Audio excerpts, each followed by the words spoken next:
pendidikan khususnya anak kecil itu tidak bisa hanya sekedar main-main. Pokoknya anak-anak itu pengennya kita tuh selalu ceria, selalu mendengarkan ceritanya, memberikan jawaban apapun yang pertanyaannya. Arti sebagai guru itu meskipun guru PAUD atau SD, SMP itu tetap derajatnya itu sama. Ngajar anak PAUD itu kita itu bukan hanya sekedar mendidik anaknya atau bermasyarakat berbaur dengan anak-anak, tapi kita juga harus dengan orang tuanya. Assalamualaikum warahmatullahi wabarakatuh. Selamat datang di podcast Basa-basi 23 Bincang Bareng Angkatan 23. Pada podcast kali ini kita akan membahas tentang seputar pendidikan. Dan di depan saya sudah ada narasumber yang sangat luar biasa. Kita mengambil tema eksistensi Gen Z dalam pendidikan anak usia dini. Sebelum membahas topik yang lebih dalam, saya persilahkan untuk kakak memperkenalkan diri. Baik, saya perkenalan dulu. Perkenalkan, nama saya Elisa Kanur Septia. Di sini saya sebagai guru PAUD. Kakak kan tertarik menjadi guru PAUD. Apa sih yang membuat kakak tertarik saat menjadi guru PAUD pada Gen Z sekarang? Sebenarnya kalau dari diri saya sendiri itu sebenarnya memang saya suka kepada anak-anak ya kak ya. Terus saya mencoba untuk gimana agar rasa senang itu bisa menjadi kayak pengalaman gitu loh. Yeah. Nah, akhirnya saya memberanikan diri memasukkan data untuk bisa menjadi guru itu ternyata kok keterima. Iya. Nah begitu ceritanya. Nah, menurut kakak tuh menjadi guru PAUD bagi Gen Z itu maknanya apa? Kalau maknanya jadi guru Gen Z itu kita itu bisa membentuk karakter anak-anak gitu loh, bisa mengenali meskipun di usia muda yang sebenarnya belum siap, bahkan masih untuk usia saat ini saya itu kan belum menikah juga ya, tapi saya sudah bisa mengenal karakter dari berbagai anak-anak, terus membentuk juga, pokoknya ya kita bisa lebih dewasa gitu loh. Iya. Kalau selama kakak menjadi guru PAUD nih, apa sih tantangan terbesarnya ketika mengajar? Kalau tantangannya itu sebenarnya lebih ke orang tuanya ya kak ya. Soalnya kalau ngajar anak PAUD itu kita itu bukan hanya sekedar mendidik anaknya atau bermasyarakat berbaur dengan anak-anak, tapi kita juga harus dengan orang tuanya. Nah kadang-kadang orang tua itu kan kadang yang gampang emosi gitu loh. Kadang kita menyampaikan apa, terus kadang anaknya ada yang melakukan perbuatan, maksudnya melakukan kesalahan gitu, kita tegur, terus ada orang tua yang nggak terima, kadang mikirnya itu gurunya yang salah, padahal nggak tahu di dalam itu bagaimana. Itu yang saya rasa tantangannya terbesarnya ya begitu. Nah, kalau dalam lingkungan sekitar, kan kakak ini memilih untuk profesi guru PAUD. Respon lingkungan sekitar kakak itu bagaimana ketika kakak memasuki dan juga mencoba mengajar di pendidikan anak usia dini? Dari yang saya dengar kak ya, kalau mungkin ada masyarakat yang kurang mengenal dunia pendidikan, mungkin menganggapnya guru PAUD itu paling rendah. Soalnya guru PAUD itu kan cuma isinya hanya menyanyi, terus bertepuk tangan. Mungkin itu mikirnya orang yang kurang mengenal dunia pendidikan. Tapi kalau orang yang mengenal dunia pendidikan, mungkin arti sebagai guru itu meskipun guru PAUD atau SD, SMP itu tetap derajatnya itu sama. Apalagi PAUD, kita harus membentuk karakter anak itu dari yang pertama masuk yang belum mengenal tulisan, belum mengenal huruf, sampai akhirnya anak-anak itu bisa paham kayak gitu. Padahal seharusnya manfaatnya juga banyak ya, Iya. juga sangat penting ya bagi anak-anak. Banyak banget kak. Kalau kelebihan guru Gen Z seperti kakak dengan generasi sebelumnya, itu bagaimana cara mengajarnya atau perbedaannya lah? Maksudnya dari guru yang usianya lebih, Iya, lebih oh, muda dengan lebih tua. kalau guru lebih tua itu, ini kalau pribadi saya ya, pendapat saya, Ya. mungkin kalau guru yang usianya lebih tua itu mungkin pembelajarannya lebih monoton, kayak lebih mengandalkan RPP-nya. Sedangkan kalau PAUD itu tidak bisa, anak-anak tuh harus monoton pembelajaran yang hanya membaca, menulis. Soalnya anak-anak pasti fokusnya akan pudar. Jadi kalau kenapa kok guru PAUD itu dibutuhkan yang lebih muda? Mungkin dari cara pemikirannya, terus bisa memberikan pembelajaran lebih santai, yang mungkin dianggap anak-anak itu bermain, tapi sebenarnya itu belajar, kayak gitu. Sangat seru ya kak ya tentunya. Ya, sangat seru Soalnya kan banget. setiap hari bersama anak-anak Iya. bermain. Kalau tantangan yang sering muncul atau kakak yang sering hadapi ketika mengajar dengan anak-anak itu seperti apa aja contohnya? Kalau tantangannya, kalau saya itu lebih, saya anggap enjoy gitu loh. Soalnya kan itu dari awal memang saya senang sama anak-anak. Iya. Akhirnya apapun yang ada di lingkungan di situ, akhirnya saya nikmati semuanya. Kalau selama mengajar, pengalaman kakak yang paling terkesan ketika mengajar di kelas itu seperti apa aja? Kalau paling berkesan itu mungkin kan ada yang orang tuanya itu biasanya anak yang langsung diantar terus ditinggal gitu kak ya. Iya. Terus kadang kan ada yang, maaf banget ini, ada yang broken home. Iya. Terus akhirnya ibunya yang harus bekerja, akhirnya anak itu kan kayak kurang kasih sayang. Nah, kita itu di situ juga yang paling berkesan itu kadang anak kan kalau beda ya pertumbuhannya dari yang kurang kasih sayang sama yang orang tuanya lengkap. Otomatis dari cara dia kayak misal ada yang diajari kalau kepingin pipis nanti bilang kayak gitu. Iya. Tapi kadang ada anak yang karena kurang komunikasi dengan orang tua di rumah tadi itu, akhirnya dia kadang kepingin pipis atau buang air besar, tapi dia tidak bisa izin atau bilang kepada gurunya. Nah itu saya di situ kayak, wah akhirnya ternyata aku bisa gitu. Kok padahal sebenarnya aku tuh tipe orangnya juga jijian gitu. Iya. Tapi kenapa pas waktu terjun di lingkungan di situ kok nggak ada rasa jijik atau bagaimana, bahkan tidak menganggap itu anak orang lain kayak gitu, sudah seperti anak sendiri.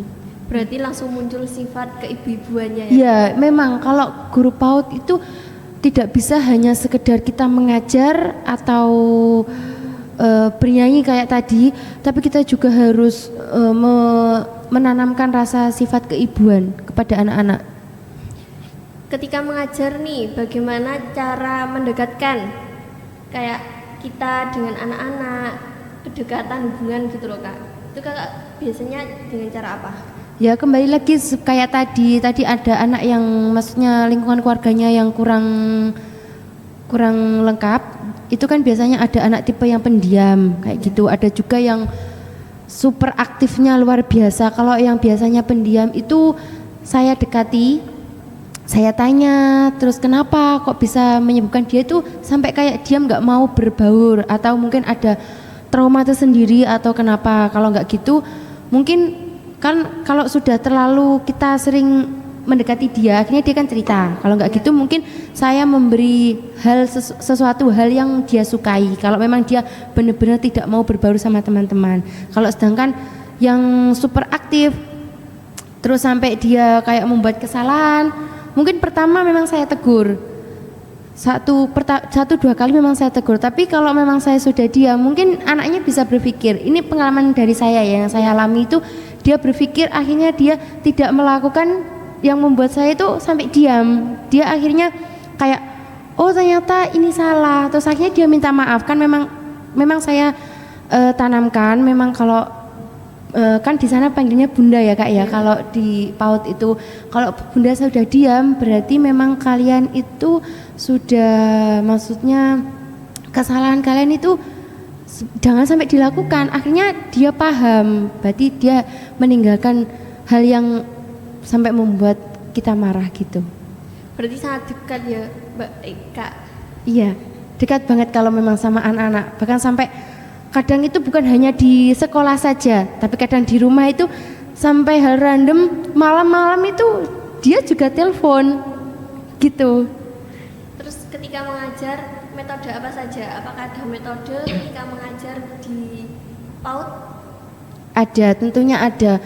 Kalau saya itu biasanya kalau sebelum pembelajaran itu mengadakan seperti ice breaking kayak gitu, terus melatih motoriknya anak-anak dulu kayak gitu. Kalau sudah, misal nanti kalau sudah mulai pembelajaran, anak-anak kan pastinya tidak mungkin 100% full, anak-anak akan fokus kepada kita. Pasti dia fokusnya akan terpecah sama teman-temannya. Akhirnya itu saya selipkan seperti mainan fokus atau game-game yang seru. Akhirnya nanti anak-anak akan lebih fokus lagi mendengarkan kita. Nah, kakak mulai mengajar itu di usia berapa? Usia berapa ya? Pokoknya kalau nggak salah sudah sekitar 4 tahun sekarang. Berarti udah lama ya kak ya? Pengalamannya juga mesti udah banyak. Ya lumayan lama, tapi kalau pengalamannya masih butuh belajar lagi gitu. Terus cara kalau menghadapi, kan setiap anak kan pasti karakternya berbeda-beda. Nah Iya, itu pasti. bagaimana sih cara kakak untuk menghadapi karakter setiap anak? Kalau karakternya, kalau seperti itu biasanya kalau yang susah dinasihati ya seperti tadi, paling cukup satu dua kali saya berikan, maksudnya teguran. Kalau masih diteruskan saya diam kayak gitu. Kalau ketika mengajar kan pasti ada yang membuat kita bangga ketika mengajar gitu loh. Kakak pernah nggak merasakan kayak apa sih yang membuat saya bangga ketika mengajar guru PAUD? Ya itu mungkin sampai saat ini yang saya rasakan bangga itu pada diri saya sendiri, itu ternyata saya mampu dalam hal, kan saya bisa dikatakan saya tidak bilang saya orangnya sabar ya kak ya. Iya. Tapi kan kata orang kalau ngajar PAUD itu memang harus sabar. Nah terus kalau saya di lingkungan sekolah itu, saya juga nggak pernah sama sekali kayak sampai marah banget gitu sama anak-anak. Apapun kesalahannya pasti saya kayak toleransi, saya memaafkan kayak gitu. Mungkin itu bentuk rasa bangga saya kepada diri saya sendiri. Ternyata saya mampu memiliki sifat yang begitu luar biasa gitu. Itu termasuk karakter juga ya? Berarti karakter yang harus dimiliki oleh guru PAUD ya? Iya, soalnya guru PAUD itu memang tidak bisa hanya sekedar mencoba atau hanya iseng-iseng kita masuk menjadi guru. Semuanya memang bisa jadi guru PAUD, tapi belum tentu memiliki rasa sabar yang begitu luar biasa atau sampai anak itu bisa merasakan nyaman kepada kita. Memang anak kecil itu orang yang paling mudah untuk dekat kepada kita, karena anak-anak itu dari kebiasaan gitu loh kak. Ya. Kalau kita menanamkan kebiasaan yang baik, kita tanamkan seperti ibunya, mungkin dia juga pasti menganggap kita itu seperti ibunya sendiri, bukan hanya sekedar guru. Ketika kakak mengajar, apakah pernah menggunakan teknologi saat pembelajaran? Ya pernah. Seperti apa contohnya? Kalau di sekolahan saya itu saya menggunakan media laptop, kalau nggak gitu ya proyektor. Soalnya di sekolahan saya itu saya mengajak anak-anak biar anak-anak tidak bosan pembelajarannya seperti itu. Kita mengajarkan seperti menonton bareng, kadang temanya apa, kadang tema transportasi atau apa. Kita mengadakan menonton bersama, nanti setelah itu ada sesi tanya jawab kayak gitu. Terus sekaligus biar anak-anak bisa fokus gitu apa yang ditonton kayak gitu kak. Nah ketika kakak awal mau menjadi guru PAUD itu apakah ada nervous, terus apakah ada kayak bisa gak ya kayak gitu loh? Kalau itu sebenarnya memang dari awal sebelum saya masuk ke dunia PAUD itu memang sudah pernah ikut mengajar, cuma mengajarnya itu seperti kayak ikut sales gitu loh Kak. Itu juga memang mengajar, cuma di sekolah dasar. Terus kalau di dunia PAUD ya pertama kali memang nervous. Tapi nervousnya itu bukan sama anak-anak, tapi ke orang tua, karena memang di dalam kelas itu banyak sekali orang tua yang menunggui anaknya di dalam. Pertama kali saya pikirnya itu mungkin sekolahan itu orang tuanya harus di luar. Ternyata kok ada anak yang masih belum berani kayak gitu, nervousnya, khawatir cara penyampaian materinya atau cara berkomunikasi dengan anak-anak salah atau gimana. Itu mungkin yang membuat yang paling saya itu minder pertama kalinya. Berarti keinginan kakak mulai dari awal itu memang ingin ya menjadi guru PAUD atau mencoba atau bagaimana? Dari awal memang cita-cita saya itu sebenarnya ingin jadi guru, tapi pernah ada sedikit masalah tentang perkuliahan itu saya tidak melanjutkan Kak ya. Terus saya itu sudah berpikir oh ya sudah kerja lain aja kayak gitu. Terus ternyata ada tetangga saya itu yang memberikan informasi bahwasanya ada membutuhkan tenaga kerja. Saya iseng-iseng, terus orang tua saya juga memberikan semangat, motivasi. Memang guru itu awalnya seperti ini, enaknya di belakang kayak gitu. Terus oh ya sudah, aku niat yang dari awal itu aku coba. Terus meskipun awalnya kan guru bukan sebagai guru PAUD, tapi ya tidak apa-apa, mungkin kita juga cari pengalaman baru gitu Kak. Ada dukungan nggak dari orang tua atau teman guru?